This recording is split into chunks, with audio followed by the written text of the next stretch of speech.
बिस्मिल्लाहिर्रहमानिर्रहीम, अस्सलाम वालेकुम। मैं हूं मारिया अली और आप देख रहे हैं मेरा यूट्यूब चैनल। उम्मीद करती हूं कि अपनी फैमिली के साथ खुश और खुर्रम ज़िंदगी गुजारे होंगे इंशाल्लाह ताला।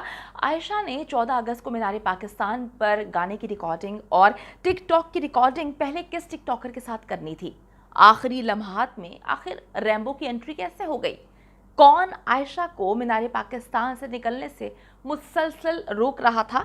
और असल मुल्ज़िमान सबको पता है कि सामने आना शुरू हो चुके हैं। क्या ये भी नूर मुकद्दम केस की तरह जो मुल्ज़िमान की रिहाई का सिलसिला शुरू हो चुका है, इस केस में भी होगा, या यहाँ पर कोई सज़ा जज़ा की जो है उम्मीद नज़र आएगी? वीडियो को आखिर तक आपने ज़रूर देखना, वीडियो बहुत इंपॉर्टेंट है। और अगर आपको लगता है कि आपको मेरा यूट्यूब चैनल सब्सक्राइब करना चाहिए तो वो भी कर लीजिएगा। साथ ही साथ बेल के आइकन पर क्लिक करें ताकि जितनी वीडियोस आप लोगों के अवेयरनेस के लिए बनाती हूँ आप लोगों को वो बर वक्त मिलती रहें। तो आप सबको पता है कि आयशा अकरम केस में मुसलसल गिरफ्तारियों का सिलसिला जारी है और पुलिस इस हवाले से भी जो है तफ्तीश कर रही है कि आया ये प्लांटेड था या प्लांटेड नहीं था, क्योंकि बहुत सारे लोग इस बात को भी बार बार बोले जा रहे हैं कि ये प्लांटेड था। तो पुलिस अब इस चीज़ पर भी काम कर रही है कि आया देखा जाए कि अगर ये प्लांटेड था तो जिसने प्लांटेड किया था, जिसने ये सारा का सारा प्लान किया था, उसको सज़ा मिलनी चाहिए। इसके साथ साथ मुकदमे की दफात के हवाले से मुख्तलिफ वकला की जो है वो राय इस वक्त सामने आ रही है। सोशल मीडिया पर इस वक्त बहुत ज़्यादा डिवीज़न हमें नज़र आ रही है।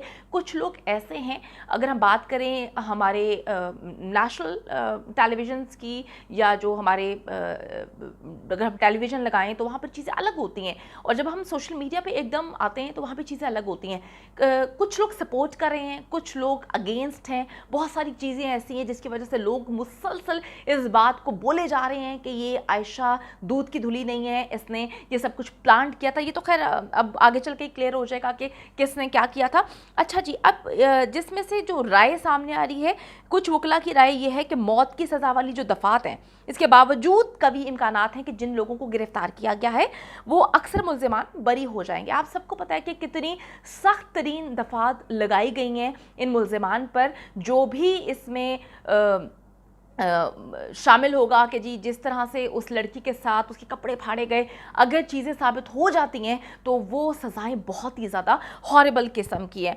तो अब मुल्ज़िमान के वकला ये साबित कर देंगे, मुख्तलिफ वकला की जानिब से कहा जा रहा है कि मुल्ज़िमान के जितने भी वकला हैं वो इस बात को साबित कर देंगे कि वो लोग जो हैं वहाँ पर लाशऊरी तौर पर मौजूद थे और उनके हाथ को लगना या उनका टकराना या सब कुछ जो भी उसको टच किया गया, ये सब कुछ गैर इरादी तौर पे था। इसके अलावा एक राय जो है वो वाक़े की मुहर्रिकात यानी आयशा अकरम के रवैये पर भी बहस करती हुई नजर आ रही है कि उसका रवैया जो है वो बहुत ही मिस्टीरियस है।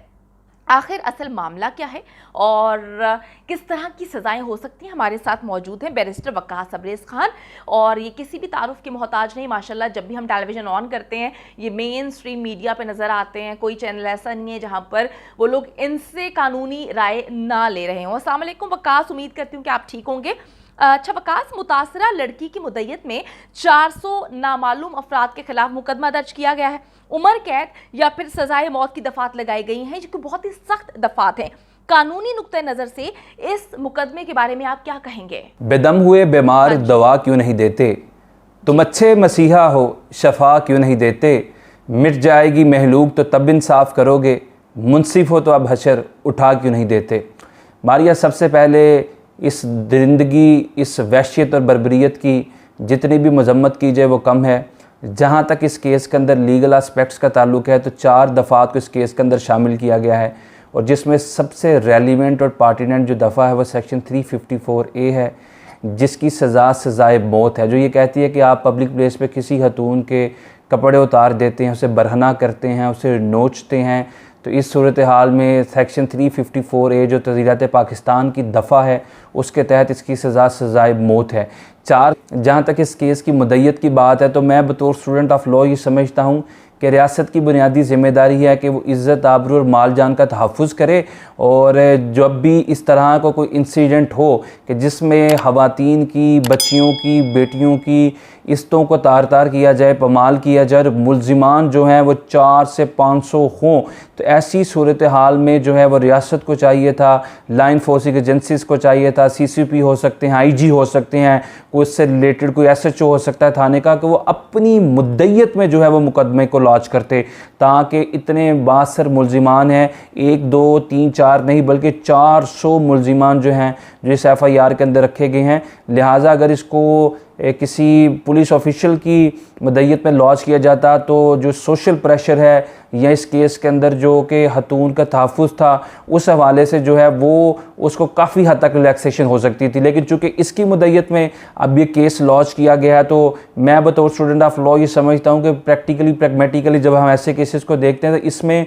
पुलिस को चाहिए कि जो अपने अहलकार तैनात करे इस बच्ची की सिक्योरिटी के लिए, और इसको प्रोटेक्ट किया जाए, इसको तहफ़्फ़ुज़ दिया जाए, ताकि जो मुल्ज़िमान हैं उनकी पहुंच से दूर रखा जाए, वो किसी तरीके से हरासा ना करें और इसको थ्रेट ना करें, इससे डराए ना, धमकाए ना, और केस जो है वो एक्टिवली ये परस्यू कर सके। सही। वकास, आयशा अकरम जैसे वाक़यात में रियासत की क्या जिम्मेदारी है? देखिए मारिया, जहाँ तक रियासत के किरदार की बात है, तो पहले मैं ये चीज़ आपको गोशगुजार कर चुका हूँ कि रियासत जो है उसका काम एक माँ की तरह है। रियासत जो है इज़्ज़त आबरू माल जान की तहफ़्फ़ुज़ की ज़ामिन है। हम लोग रियासत के साथ जो कॉन्ट्रैक्ट साइन करते हैं वो किस चीज़ का कॉन्ट्रैक्ट साइन करते हैं? हम एक सोशल कॉन्ट्रैक्ट साइन करते हैं, जिसके तहत हम अपनी डिज़ायर्स, अपनी विशेज़, अपनी विम्स जो हैं वो रियासत के हवाले करते हैं, जो कि उनकी रियासत का हुक्मरान एक्सरसाइज करता है, जो कि कानून साजी करता है, तमाम लोगों को इक्वली जो है ट्रीट करता है। और अगर किसी बंदे के साथ, किसी बच्ची के साथ, बेटी के साथ ज़्यादती होती है तो रियासत अपनी लॉ इन्फोर्सिंग एजेंसीज़ के थ्रू उसको इंसाफ दिलाती है। लिहाजा रियासत का बड़ा बुनियादी काम है सबसे पहले ये कि वो साजगार माहौल फराहम करे, क्योंकि हमारे आइन के अंदर आर्टिकल 15 के अंदर फ्रीडम ऑफ मूवमेंट अवेलेबल है, जो कि तमाम पाकिस्तानी शहरियों का फंडामेंटल राइट है। आर्टिकल 26 है जो कि एक्सेस टू पब्लिक प्लेस को गारंटी करता है तमाम पाकिस्तान के शहरियों के लिए। लिहाजा रियासत को चाहिए, हमारी लॉ इन्फोर्सिंग एजेंसीज़ को चाहिए, हमारी प्रोविंशियल और फेडरल गवर्नमेंट्स को चाहिए कि वो ऐसा साजगार माहौल फराहम करें, ऐसी सिक्योरिटी फराहम करें कि जिसमें रियासत के शहरी अपनी इंटरटेनमेंट के लिए, अपने इंजॉयमेंट की डिफरेंट पब्लिक प्लेसेस को विज़िट कर सके। और जब भी इस तरह के सानेहात या इस तरह के वाक़यात पेश आएँ तो रियासत ऐसे लोगों की सरकूबी करने के लिए सहज से शायद जो हमारे लॉ में मौजूद सज़ाएँ हैं वो ज़रूर दिलवाए। बिलफर्ज ये वाक़या प्लांटेड होता है तो फिर ये किसकी जिम्मेदारी होगी और इस सूरत में सज़ा क्या हो सकती है? अगर ये वाक़या प्लांटेड हो तो I must say this would be a very dreadful and doleful incident in the history of Pakistan, जो कि पूरी दुनिया के अंदर इस वाक़े की वजह से पाकिस्तान की एक नेगेटिव पिक्चर पोर्ट्रेट हुई है।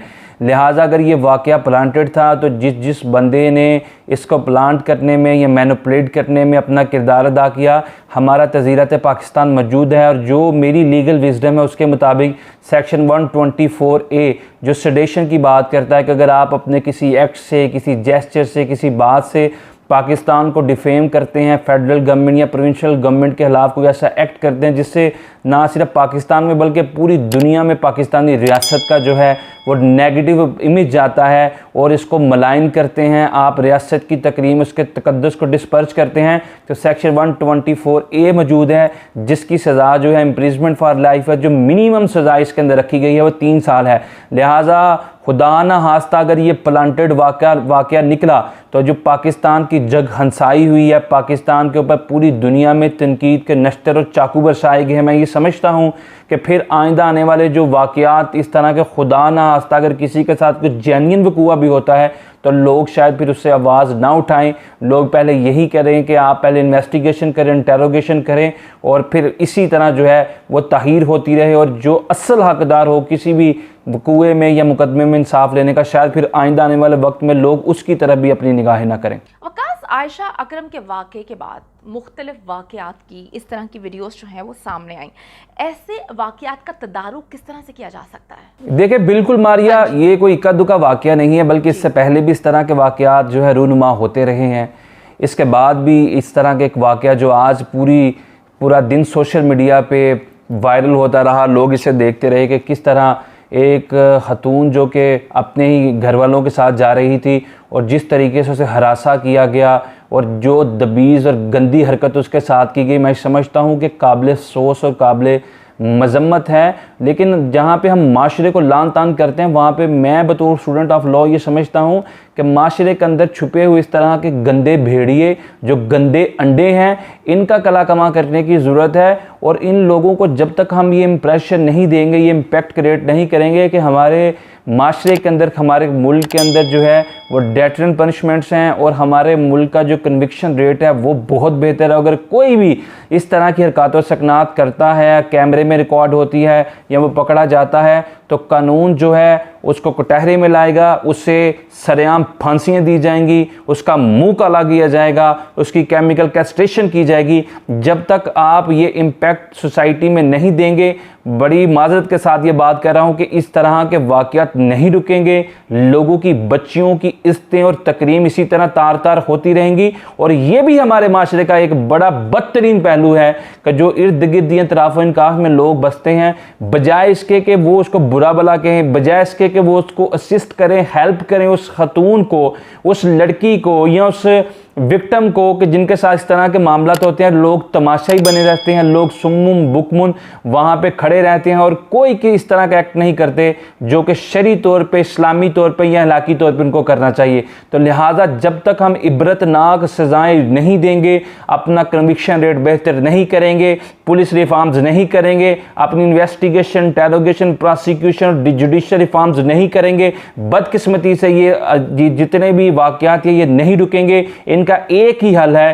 कि जितने भी वाक़यात हैं, इन वाक़यात के अंदर सज़ाएँ दी जाएं। ना सिर्फ ये वाक़यात जो मीडिया में हाईलाइट होते हैं, बल्कि वो तमाम वाक़यात जिसमें औरतों के साथ, ख़वातीन के साथ इस तरह की जिनसी हिरासगी की जाती है, जिनसी ज़्यादती की जाती है, इन तमाम लोगों को जो है ना सरेआम सज़ाएँ दी जाएँ, इनके हाथ काटे जाएँ, इनके पाँव काटे जाएँ, ताकि एक प्रेसिडेंट, एक टेस्ट केस के तौर पे लोगों को एक इंप्रेशन दिया जाए कि कल कल अगर आप भी पब्लिक प्लेस पे, प्राइवेट प्लेस पे किसी खतून को इस तरह हरासा करते हैं तो आपके हाथ काटे जा सकते हैं, आपको अपाहिज करके आपको व्हील चेयर पे बिठाया जा सकता है। लिहाजा हमारे माशरे में सजाएं ही वो वेपन है। बहुत शुक्रिया। हमारे साथ मौजूद थे बैरिस्टर वकास अब्रेज़ खान, जो हमें अपनी कीमती राय से आगाह कर रहे थे। चीज़ें इनकी बातों के बाद तो काफ़ी हद तक क्लियर हो चुकी हैं कि क्या हो सकता है, क्या नहीं हो सकता। अब तो गिरफ्तारियां अमल में लाई जा रही हैं और जो है शनाख्त परेड का सिलसिला भी शुरू है। अब देखना यह है कि किस तरह से इसको लेकर चला जाएगा आगे, और अगर प्लांटेड है तो किस तरह से गवर्नमेंट जो है, पुलिस इसको डील करेगी, क्योंकि इस वक्त पूरे मुल्क की इज्जत पर बात आ रही है, ना सिर्फ पाकिस्तान की, बल्कि मैं आपको बताऊं कि मेरे कुछ दोस्त हैं जो दूसरे मुल्कों से हैं, मुझे वहाँ से उन लोगों ने इतनी ज़्यादा वीडियोज़ आयशा के हवाले से जो हैं वो मुझे भेजी हैं कि एक टाइम तो आप सोचते हैं कि ये क्या हो रहा है, किस तरह से हमारे मुल्क की बदनामी हो रही है। एक टाइम तो इंसान सोचता है कि यार कितनी बदनामी हुई, लेकिन दूसरे टाइम आप ये सोचते हैं कि ये आप भी हो सकता है। खुदा ना खास्ता आप एक चीज़ से निकल आएँ, अगर ये प्लांटेड नहीं है तो आप सोचें कि कोई भी लड़की जो घर से बाहर निकलती है, क्योंकि हम तो यहाँ पर ऐसा नहीं है ना कि हम यहाँ पर काम नहीं करते, ख़वातीन निकलती हैं, काम करती हैं, और हमारे मुल्क के कवानीन में ऐसा नहीं है कि हम काम नहीं कर सकते।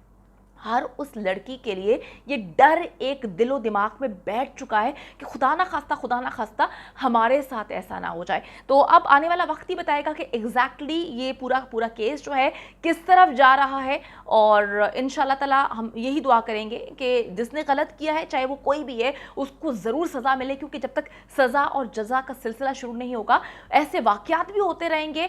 और अगर ये प्लांटेड है तो ऐसे लोग इसको प्लान करने की भी कोशिश करते रहेंगे कि हमारे मुल्क की बदनामी हो। ये तो अब आगे चल के एग्जैक्टली सारा सिनेरियो समझ आएगा।